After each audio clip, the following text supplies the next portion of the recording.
বঙ্গবন্ধু ডাক না দিলে 1971 হতো না, আমরা এই বাংলাদেশ পেতাম না। আমরা অকৃতজ্ঞ না, আমরা এই বাংলাদেশকে ভালোবাসি, আমরা বঙ্গবন্ধুকে ভালোবাসি। আমি যাব, আমরা যাব, আমরা সবাই যাব ধানমন্ডি 32-এর ওই পোড়া বাড়িতে গিয়েই আমরা শ্রদ্ধা জানাবো। এখন আমাদের সামনে শুধুই 15ই আগস্ট, ধানমন্ডি 32, আমরা সেখানে যাব, সবাইকে ডাকছি আসুন। ঠিক আছে, ঠিক আছে, তো প্রচুর তো আবেগ দেখাচ্ছেন। আসেন আমরা দেখি শেখ মুজিবের স্থান আমাদের ইতিহাসে কোথায় হবে। আজকে সেই পর্যালোচনা করব। 1971 সালে আমাদের দ্বিতীয় স্বাধীনতার আগে, মানে 1971 দ্বিতীয়, 47 আমাদের প্রথম স্বাধীনতা, 71 দ্বিতীয়, আর 24 তৃতীয় স্বাধীনতা। এবং 1971-এর এই দ্বিতীয় স্বাধীনতার আগে এবং পরে শেখ মুজিবের রাজনৈতিক জীবন পর্যালোচনা করলে আমরা একটা ইন্টারেস্টিং বৈপরীত্য দেখতে পাই। পাকিস্তান আমলে তিনি ধীরে ধীরে হয়ে ওঠেন গণতান্ত্রিক আন্দোলনের নেতা। দাবি করা হয় যে তিনি গণতান্ত্রিক আন্দোলন করে বাঙালি জাতিসত্তার মর্মবাণী অনুধাবন করতে সহায়তা করছেন। এটা ঠিক যে তিনি 6 দফার আন্দোলন করছিলেন। তার প্রথম দফাতেই ছিল একটা গণতান্ত্রিক শাসন পদ্ধতির প্রবর্তন দাবি করা। সেই দফায় বলা হয়েছিল লাহোর প্রস্তাবের ভিত্তিতে সংবিধান রচনা করে পাকিস্তানকে একটি ফেডারেশনে পরিণত করতে হবে, যেখানে সংসদীয় পদ্ধতির সরকার থাকবে এবং প্রাপ্তবয়স্ক নাগরিকদের ভোটে নির্বাচিত আইন পরিষদ সার্বভৌম হবে। সুতরাং দেখা যাচ্ছে শেখ মুজিব প্রথম স্বাধীনতা যুদ্ধের আগে সংসদীয় পদ্ধতির পক্ষে ওকালিত করছিলেন এবং জাতির কাছে নিজেকে উপস্থাপিত করছিলেন গণতান্ত্রিক সংগ্রামের নেতা হিসাবে। 71-এর স্বাধীনতার পরে বাংলাদেশবাসী কি লক্ষ্য করলো? বিপন্ন বিস্ময়ে দেখলো গণতন্ত্রের ধ্বজাধারী মুজিব কি দ্রুততার সাথে সংসদীয় পদ্ধতিকে ছুঁড়ে ফেলা ফ্যাসিবাদী একনায়কতন্ত্র কায়েম করলো। সেই সময়ের বিরোধী রাজনৈতিক দলগুলোর সংখ্যা এবং শক্তি ছিল খুবই সীমিত এবং নগণ্য। সেই অল্প সংখ্যক সীমিত কণ্ঠ তার সহ্য হয়নি। সকল রাজনৈতিক দলের বিলুপ্ত ঘটায় স্বৈর শাসক মুজিব অতি দ্রুতই প্রতিষ্ঠা করলেন কুখ্যাত বাকশাল।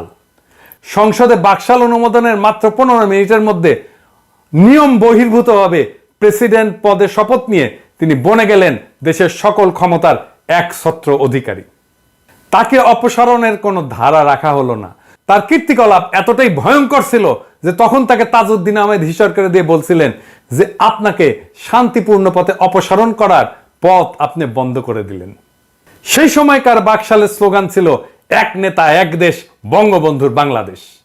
শেখ মুনি আরো এক ধাপ আগায় যেয়ে বলতেন জনতার শাসন নয়, মুজিবের শাসন চাই। অন্য সকল ফ্যাসিবাদী রাষ্ট্র এবং সরকারের মতো মুজিবের বাংলাদেশও হয়ে গেল এক দলের অধীনস্থ এক ব্যক্তির শাসন। একটা রাষ্ট্রের 3টা শাখা বা অংশ থাকে: নির্বাহী বিভাগ অর্থাৎ প্রশাসন, আইন বিভাগ অর্থাৎ সংসদ এবং বিচার বিভাগ অর্থাৎ আদালত। মুজিবের হাতে কুক্ষিগত হলো এই সবগুলি বিভাগ। তিনি নিজেই পরিণত হলেন রাষ্ট্রে। ঠিক একইভাবে হাসিনা পরিণত হয়েছিল অতি রাষ্ট্রে। এইভাবেই স্বাধীনতা যুদ্ধ পূর্বকালের গণতান্ত্রিক অধিকার আদায়ের সংগ্রামের নেতা মাত্র 4 বছরের কম সময়ের মধ্যে বাংলাদেশে ফ্যাসিবাদী একনায়কতন্ত্রের আইকন হয়ে উঠলেন। ফ্যাসিবাদের এমন একটা আইকন স্বদেশের গণতন্ত্র, মানবাধিকার, এমনকি স্বাধীনতা, সার্বভৌমত্ব, আঞ্চলিক অখণ্ডতার প্রতি কত বড় হুমকি সেটা তৎকালীন সমাজের সকলেই অনুধাবন করছিলেন। সেই কারণেই ফ্যাসিস্ট শেখ মুজিবের নিষ্ঠুর, আকস্মিক, রক্তাক্ত এবং মর্মান্তিক মৃত্যুতে দেশবাসী চমকিত হইলেও হাঁপ ছেড়ে বাঁচছিল এবং খুশিতে আনন্দে ফেটে পড়ছিল। এডিরে সাহেব এখন সেই পার্টি সং বাজান, যেই পার্টি সং আমাদের বাজানো উচিত ছিল 1975-এর 15ই আগস্টের পরে। সেই একদল বীর সেনানী, সেনাপতি এবং সৈনিকদের উদ্দেশ্যে যারা রাজতান্ত্রিক সমাজতন্ত্রের অন্ধগলিতে ঢুকে পড়া দিশেহারা বাংলাদেশকে তখন মুক্তবাজার অর্থনীতি এবং গণতান্ত্রিক বিকাশের মুক্ত স্বাধীন পদে পুনঃস্থাপন করেছিল। এদের সকলেই ছিলেন 71-এর স্বাধীনতা সংগ্রামে অংশগ্রহণকারী বীর মুক্তিযোদ্ধা। আমরা তাদের অবদান এবং আত্মত্যাগের কথা ভুলে গেছি। ওই সকল বীরকে সঠিকভাবে মূল্যায়ন, স্মরণ, শ্রদ্ধা করতে ব্যর্থ হয়েছি বলেই এই প্রিয় স্বদেশ এখনো দুর্গতি থেকে বের হয়ে আসতে পারেনি। 15ই আগস্ট ছিল একটা বিপ্লব, যে বিপ্লবের ওনারশিপ কেউ নিল না, কিন্তু জনতা সেই বিপ্লবের নায়কদেরকে অভিষিক্ত করছিল রাজপথে উচ্ছ্বাস করে, উল্লাস করে। বাংলাদেশের ইতিহাসের নায়করা হলো উপেক্ষিত, আর সেটাই হয়ে উঠল বিপ্লবকে সংহত না হতে দেওয়ার প্রথম ধাপ। বিপ্লব হয়ে গেল বেহাত। সে বিষয়টা আজকে আর আলাপ না করি, কিন্তু আমি অগাস্ট বিপ্লবের সমস্ত সেনানায়কদেরকে, সমস্ত সৈনিকদেরকে আমার বিপ্লবী সালাম জানাই। আজ আবার একটু হিসাব মিলায় দেখা যাক। স্বাধীন বাংলাদেশের প্রথম শাসক শেখ মুজিব কি কি মহা অপকর্ম করছিল। স্বাধীন দেশে সরকারিভাবে বিচার বহির্ভূত প্রথম হত্যাকাণ্ডটি ঘটে শেখ মুজিবের নির্দেশে। বিপ্লবী বামপন্থী নেতা সিরাজ শিকদারকে খুন করেই তিনি ক্ষান্ত হন নাই। জাতীয় সংসদে দাঁড়িয়ে দম্ভভরে চিৎকার করে ঘোষণা করছিলেন, কোথায় সেই সিরাজ শিকদার? তখনই দেখা গেছে শেখ মুজিবুর রহমান নিজেকে মানুষের বাঁচা মরার নিয়ন্তা ভাবতে শুরু করছিলেন। বিপ্লবী সিরাজ শিকদারকে খুন করার মধ্যে দিয়ে মুজিব বিচার বহির্ভূত হত্যা এবং খুন গুমের কালো হাত উদ্যত করছিলেন। শীঘ্রই তা বহুগুণে সম্প্রসারিত হয়েছিল তৎকালীন বৈষম্য বিরোধী সংগ্রামরত হাজার হাজার বাম প্রগতিশীল নেতা কর্মী সংগঠকদের দিকে। কেউ রেহাই যায় নাই। জাসদ থেকে শুরু করে সিপিবি, আদর্শবান এমন সকল যুবকেরা তখন বিশ্বাস করত মুজিব জাতির সাথে প্রতারণা করছে, স্বাধীনতা যুদ্ধের মূল উদ্দেশ্যগুলি বিসর্জন দিছে, বিশেষ করে একটি সাম্যভিত্তিক গণতান্ত্রিক সমাজ প্রতিষ্ঠার লক্ষ্যের সাথে বিশ্বাসঘাতকতা করে ক্ষমতা কুক্ষিগত করছে। মুজিব আমলে তার তৈরি কুখ্যাত রক্ষী বাহিনীর হাতে নিহত হন প্রায় 30,000 তরুণ যুবক, যারা ছিলেন আজকে বাংলাদেশের চলমান ছাত্র আন্দোলনে অংশগ্রহণকারীদের মতোই আত্মোৎসর্গের জন্য প্রস্তুত অকুতভয় তরুণ সম্প্রদায়। মুজিব আমলেই শুরু হয় নির্বাচনী কারচুপি। 1973 সালে বাংলাদেশে প্রথম সংসদ নির্বাচন অনুষ্ঠিত হয়। সেই নির্বাচন কেমন হয়েছিল তা জানার জন্য আবুল মনসুর আহমেদের কাছ থেকে শুনি। উনি লিখতেছেন, শেখ মুজিব প্রবীণ ও দক্ষ পার্লামেন্টেরিয়ানদেরকে পার্লামেন্টে ঢুকিতে না দিবার জন্য সর্বশক্তি নিয়োগ করিলেন। আমি দেখিয়া খুবই আতঙ্কিত ও চিন্তাযুক্ত হইলাম যে নির্বাচন চলাকালে আওয়ামী নেতৃবৃন্দ অপোজিশনের প্রতি যে মনোভাব অবলম্বন করিয়াছিলেন সেটা সাময়িক অবিবেচনা প্রসূত ভুল ছিল না। তারা যেন নীতি হিসাবেই এই পন্থা গ্রহণ করিয়াছিলেন। নির্বাচনের ফলে অপোজিশন একরূপ শূন্যের কোঠায় পৌঁছাইছিল। আবুল মনসুর আহমেদ ইনি ছিলেন শেখ মুজিবের রাজনৈতিক গুরু এবং আমাদের মাহফুজা নামের বাবা। সে নিশ্চিতভাবে জিততো, আওয়ামী লীগ নিশ্চিতভাবে জিততো বা সংখ্যাগরিষ্ঠ হইতো, তাও কেন এই ঘৃণিত কারচুপি সে করলো? এটা নিয়ে অনেকেই বিস্মিত হয়েছিলেন, কিন্তু উত্তর পান নাই। আজ আমরা সেই উত্তর শুনবো। কেন নিশ্চিত বিজয় যেন কারচুপির পথে শেখ মুজিব অগ্রসর হয়েছিল। সেই নির্বাচনে আওয়ামী লীগ পাইছিল 300-র মধ্যে 292টা। 10টা সিটের কম পাইলে সরকারিভাবে পার্লামেন্টে বিরোধী দল হওয়া যায় না। ফলে বাংলাদেশে মুজিবের প্রথম এবং একমাত্র নির্বাচনে সৃষ্ট পার্লামেন্টে কোনো বিরোধী দল ছিল না। এটা আমরা কেউ জানি না। পরবর্তীতে একদলীয় ব্যবস্থা প্রবর্তনের প্রাথমিক পদক্ষেপ ছিল এইটা। তার মানে সামান্যতম সংসদীয় বিরোধিতা সে টলারেট করবে না। সেই জন্যই সে নীতি হিসেবে গ্রহণ করছিল, যেটা নিশ্চিত হওয়া সত্ত্বেও বিপুল ব্যাপক কারচুপির মাধ্যমে সংসদে 292টা আসন নেওয়া যেন কোনোভাবে কোনো সংসদীয় বিরোধী দলও না থাকে। একই কাজ করছিল আমাদের গত জার্মি নির্বাচনে হাসিনা, মুজিবের মাইয়া। মুজিবের আরেকটা কুকর্ম ছিল লুটপাটের রাজত্ব কায়েম করা। তার দল পরিবারের লোকজন দুস্থ অসহায় সংখ্যালঘুদের সহায় সম্পত্তি, বাড়িঘর দখল, রেশন কার্ড, পারমিট বাণিজ্য, চোরাচালান, খাদ্যদ্রব্যের মজুতদারি, এই সমস্ত অপরাধমূলক কাজকে মূল অর্থনৈতিক এবং বাণিজ্যিক কর্মকাণ্ড হিসেবে প্রতিষ্ঠা করছিল।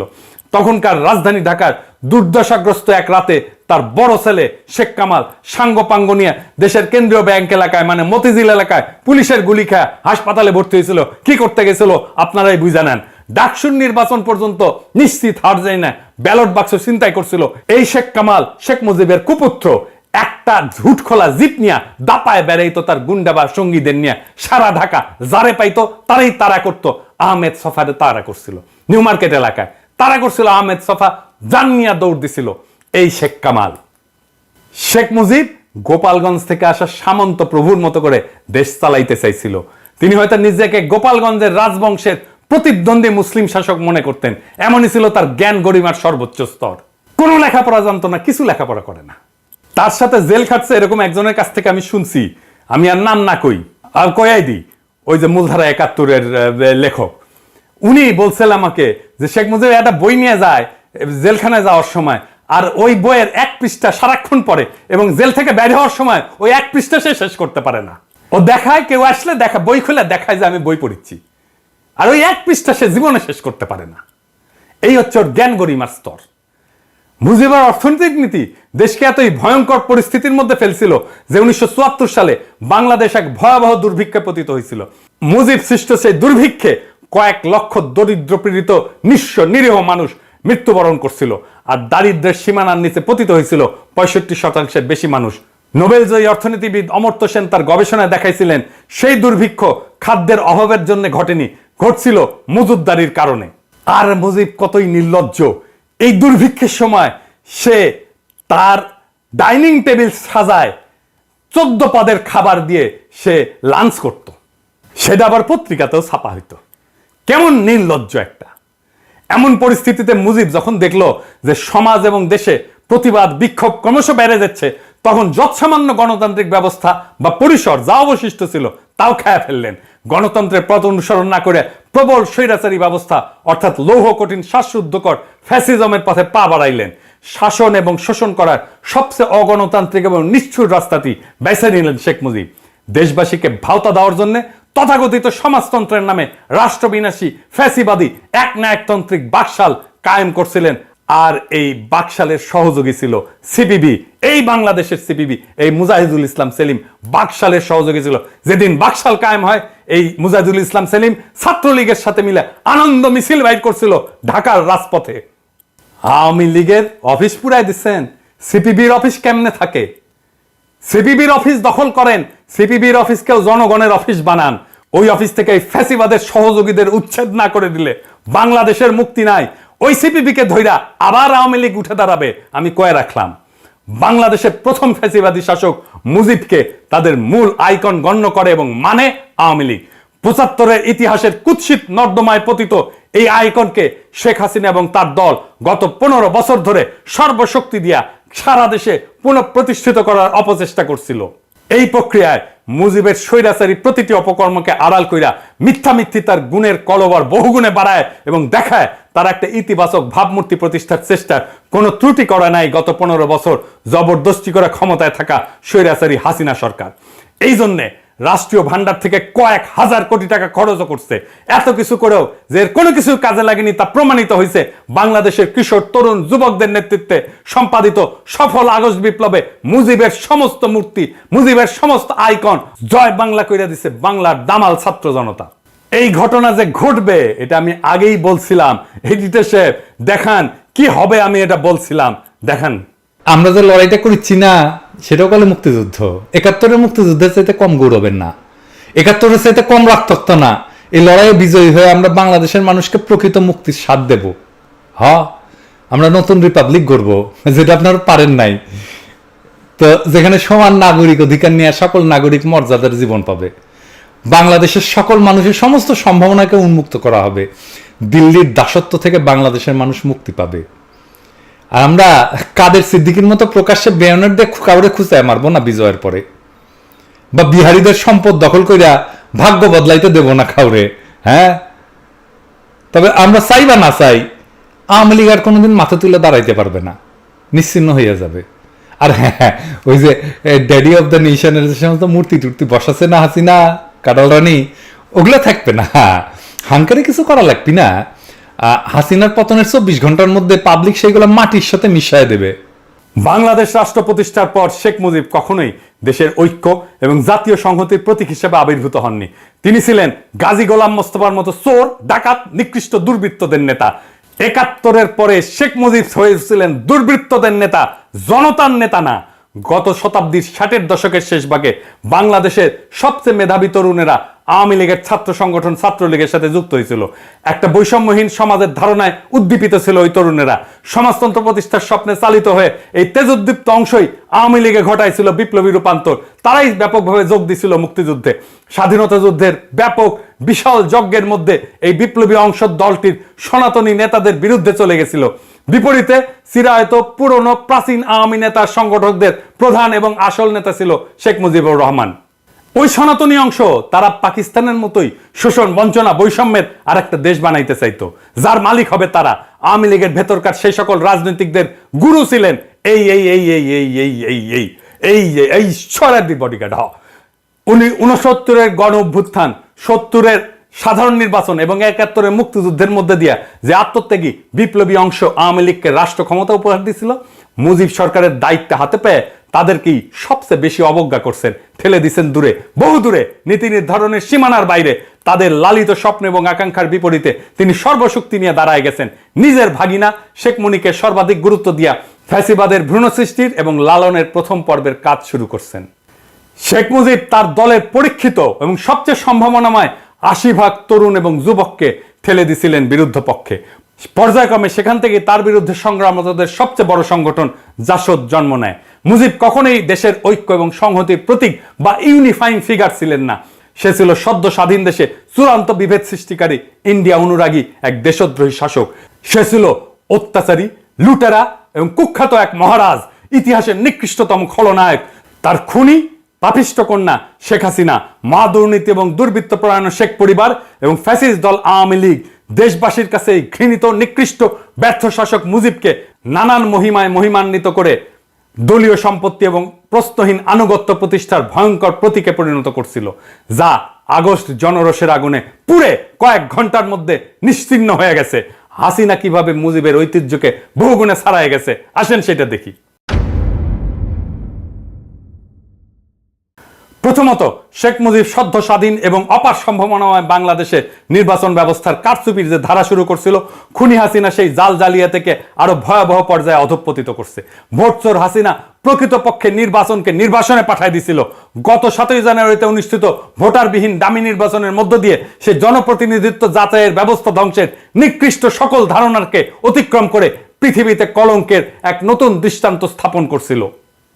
দ্বিতীয়ত, মুজিবের একটা গুম বাহিনী ছিল, সাদা টয়টায় ঘুরে বেড়াইতো, যাকে তাকে তুলে নিয়ে যেত তাকে আর খুঁজে পাওয়া যেত না।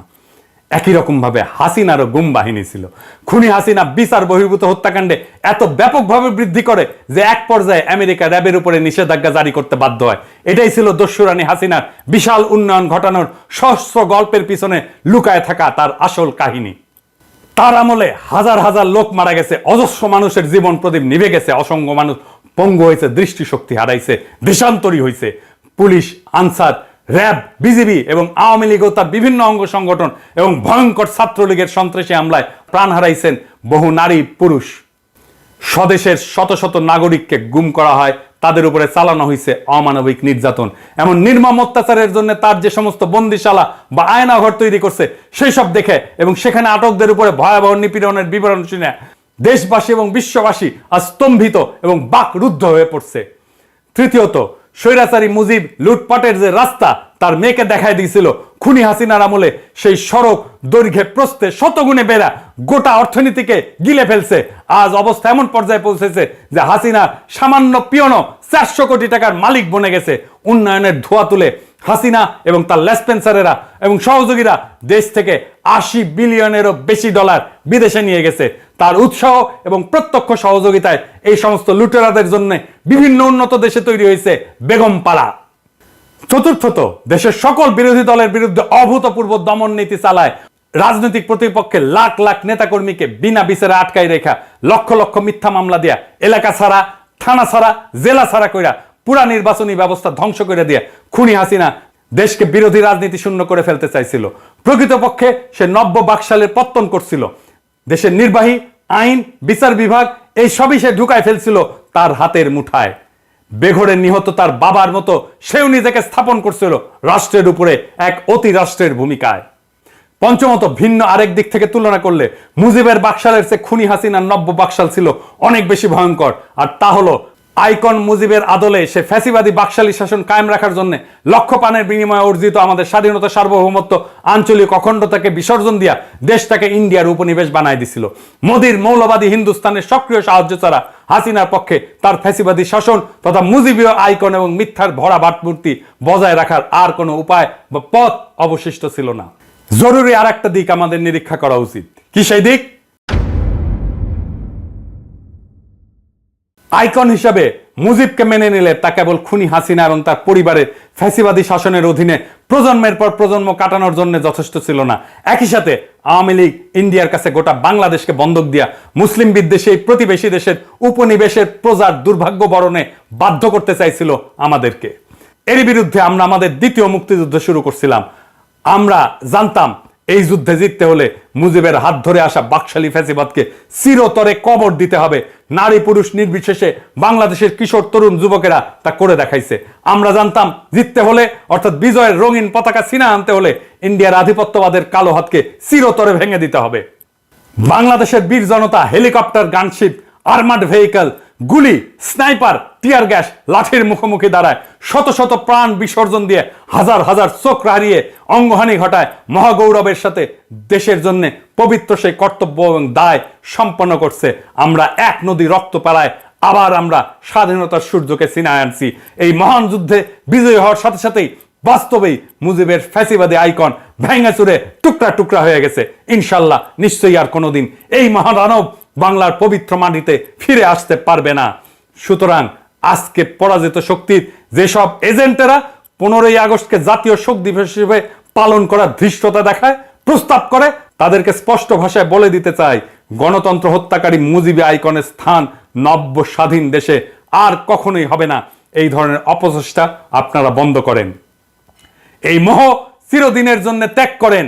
প্রাণপ্রিয় মাতৃভূমিতে এই দিবসটি আর কোনোদিনই মুজিবের নামে পালন করা হবে না ইনশাল্লাহ। এখন থেকে প্রত্যেক বছর 15ই আগস্ট এই দিনটি আমরা গণতন্ত্র পুনরুদ্ধার দিবস হিসেবে বিপুল উৎসাহের সাথে আনন্দ উল্লাস এবং উৎসবের সাথে পালন করব। আমরা স্মরণ করব সেই বিপ্লবী বীরদের যারা আমাদেরকে এই 15ই আগস্টে গণতন্ত্র উদ্ধারের ক্ষেত্রে সেনানীর ভূমিকা, পথ প্রদর্শকের ভূমিকা এবং বিপ্লবী ভূমিকা পালন করছিল। আমরা এইখানেই থেমে থাকবো না। আমাদের বিপ্লবের একটা প্রধান অঙ্গীকার হলো ফ্যাসিবাদকে চিরতরে বিদায় করা। আমরা সেই পবিত্র অঙ্গীকার অবশ্যই বাস্তবায়ন করব। যারা ফ্যাসিবাদকে ফিরে আনতে চায়, একে পুনর্বাসন করতে চায়, তাদেরকে হুঁশিয়ার করে বলতেছি, এখানে থামেন। এই প্রসঙ্গে ব্রিগেডিয়ার সাখাওয়াত হোসেন আপনারে বলতেছি, যথেষ্ট বলছি, আপনি থামতেছেন না। আপনারে আজকা আমরা জনতার পক্ষ থেকে যেই খেতাব আমরা এতদিন হাসিনার লোকদেরকে দিছি, সেই খেতাব আপনারে দিলাম। এডিটর সাহেব জাউরা সিল মেরে দেন। আর একবার মারেন, 3 বার মারেন, শুয়ারের বাচ্চা, তোর পাছার মধ্যে সিল মেরে দেবো আমি। হারামজাদা, তুই খুনিদেরকে সংগঠিত হতে বলার কে? কোন এখতিয়ারে, কোন জোরে তাদের পুনর্বাসিত করতে চাস তুই? কার স্বার্থে, কোন পক্ষে কথা বলতেছিস? শুয়ারের বাচ্চা, তোর স্বরাষ্ট্র মন্ত্রণালয় তোর পাছা দিয়ে গুটি ঢুকাই দিব। হারামজাদা, বান্দির পুত, মাদারচোদ। খুনি হাসিনা গত 15 বছর ধরে ইন্ডিয়া প্রয়োজন এবং হীন স্বার্থে বাংলাদেশের সশস্ত্র সেনাবাহিনীর বিভিন্ন স্তরে যে অশুভ পরিবর্তন ঘটাইছে, অফিসার স্তরে যে পরিমাণে দুর্নীতিগ্রস্ত দালাল অসৎ মাল ঢুকাইছে, তাদের ব্যাপারে দেশবাসী সতর্ক, সজাগ এবং সচেতন আছে। ইন্ডিয়ার অনুমোদন নিয়ে বসানো সেনাপতিরা এই মাদারচোদ সাখাওয়াত তোরে এই অন্তর্বর্তীকালীন সরকারের মধ্যে ঢুকাইছে। আমরা জানি তুই কিভাবে ঢুকছিস। তোরে আজ শুনতে হবে সেই রাজপথ মহাসড়কের কথা, যেখানে জনতার মিছিল এসা দুঃশাসনের তক্তে তাওস পুরাই দিছে, ওদের ঘৃণিত অপশাসনকে কবর দিছে। জনতার যেই মহাশক্তি, তাদের যদি চিনতে না পারিস, তোরে আমরা চিনাই দেব টাইম মতো, ঘাড় ধইরা ওই সচিবালয় থেকে বের করে দেব পাছায় লাথি দিয়া। প্রিয় দেশবাসী, প্রতি বিপ্লবের কথা বলতেছে। বিপ্লব করছি, প্রতি বিপ্লব ঠেকানোর ক্ষমতা, সামর্থ্য, হিম্মত আমাদের আছে। প্রতি বিপ্লবীরা সামনে আসুক, দেখায় দেব কিভাবে বিপ্লব রক্ষা করতে হয়। আমরা শহীদদের কাছ থেকে শিখছি কিভাবে জীবন দিতে হয়। আমরা শহীদদের কাছ থেকে শিখছি কিভাবে বুক চিতায় দাঁড়াইতে হয়। আমরা শহীদদের কাছ থেকে শিখছি কিভাবে বিজয়কে সংহত করতে হয়। আমরা কইরা দেখাবো আসিস কার কত ক্ষমতা আছে। প্রতি বিপ্লব ঘটাইতে আসিস, আমরা আমাদের সরকারকে রক্ষা করব, আমরা আমাদের বিপ্লবকে রক্ষা করব। কিন্তু বিপ্লবের মধ্যে ঢুকে পড়া এই সমস্ত সাখাওয়াতের মাদারচোদগুলোরে আমরা পাছায় লাথি দিয়ে বাইর করে দেব। এটাও আমরা কয়ে রাখলাম। আমাদের মনে রাখা দরকার, ফ্যাসিজম উত্তরকালে পশ্চিমা বিশ্বে, বিশেষ করে জার্মানি, ইতালিতে যে সমস্ত আইকন, কালচার, কনসেপ্ট, এমনকি ভাষা ব্যবহার করে ফ্যাসিজম উৎপাদন, প্রতিষ্ঠা, এর ইকোসিস্টেম তৈরি এবং স্থাপন করা হয়েছিল, তার সবকিছুই ঝাড়ে বংশে ঝাঁটায় বিদায় দেওয়া হয়েছিল। সেই সব প্রতীক, ভাবমূর্তি, ছাপ, ছবি এবং চিহ্ন ব্যবহারকে ফ্যাসিজমের আবার আগমন হিসেবে গণ্য করা হয়। ফ্যাসিস্ট আওয়ামী লীগ এবং এর স্পিরিচুয়াল ফাউন্টেন হেড মুজিবের কল্লাকে বাংলাদেশে আর কখনো জায়গা দেওয়া হবে না। মহান সৃষ্টিকর্তা নিশ্চয়ই বাংলাদেশের মানুষের মধ্যে সেই তৌফিক দান করবেন, যেখানে মুজিবের নাম আছে, নিশানা আছে, গুড়ায় দেবেন বিপুল বিক্রমে। রাষ্ট্রীয় সম্পদ শক্তি ব্যবহার কইরা ফ্যাসিবাদের মতাদর্শিক আইকন হিসেবে সারা দেশে সকল বেসরকারি সরকারি প্রতিষ্ঠানে অজস্র মুজিব কর্নার, মুজিব বন্দনা, নানা চিহ্ন স্থাপন করা হয়েছে। সেই রীতি এবং সংস্কৃতি আর চলতে পারবে না।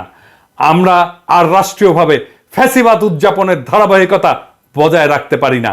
এটা শুধু বিশ্বাসঘাতকতাই না, এটা আমাদের জাতির মনন এবং মগজকে বিষাক্ত করে রাখার নামান্তর।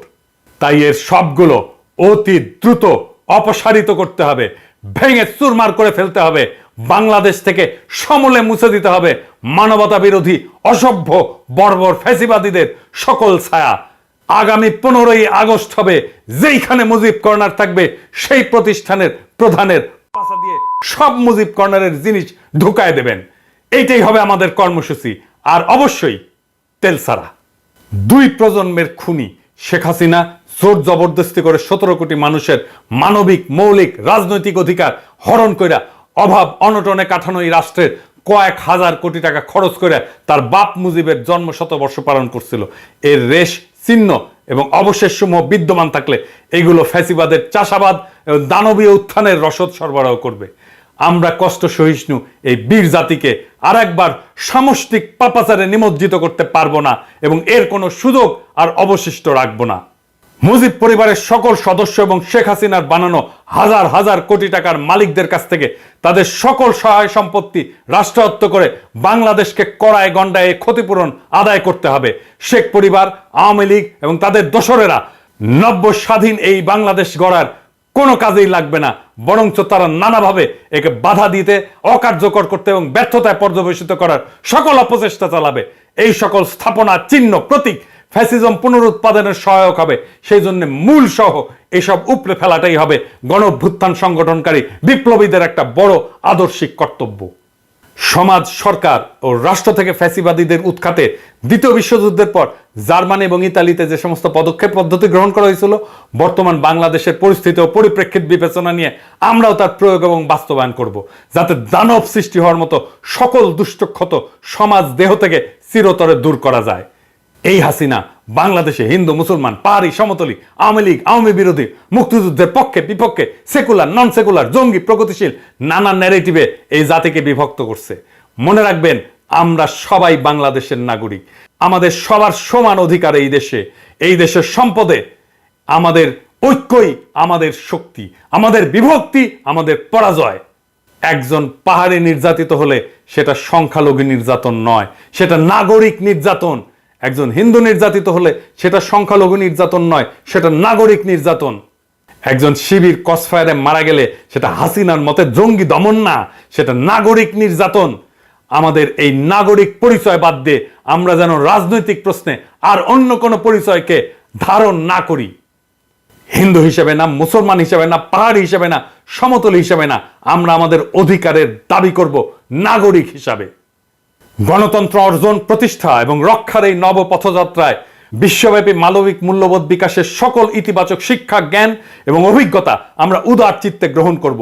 ভালো এবং অগ্রগামী সকল কিছুই নব স্বাধীন বাংলাদেশ গড়ার কাজে আমরা ব্যবহার করব। নিশ্চয়ই সৃষ্টিকর্তা আমাদের সহায় হবেন। আগামী দিনগুলোতে আমরা এই একই ধরনের পদক্ষেপ নিয়ে এগিয়ে যাব। বাংলাদেশের পবিত্র মাটি থেকে ফ্যাসিবাদ এবং ফ্যাসিবাদীদের উৎখাত করেই ছাড়বো ইনশাল্লাহ। এবারের 15ই আগস্ট গণতন্ত্র পুনরুদ্ধার দিবসে এটাই হবে আমাদের ইস্পাত দৃঢ় শপথ। ইনকিলাব জিন্দাবাদ, গণতন্ত্র পুনরুদ্ধার দিবস জিন্দাবাদ, আগস্ট বিপ্লবের বিপ্লবীরা জিন্দাবাদ।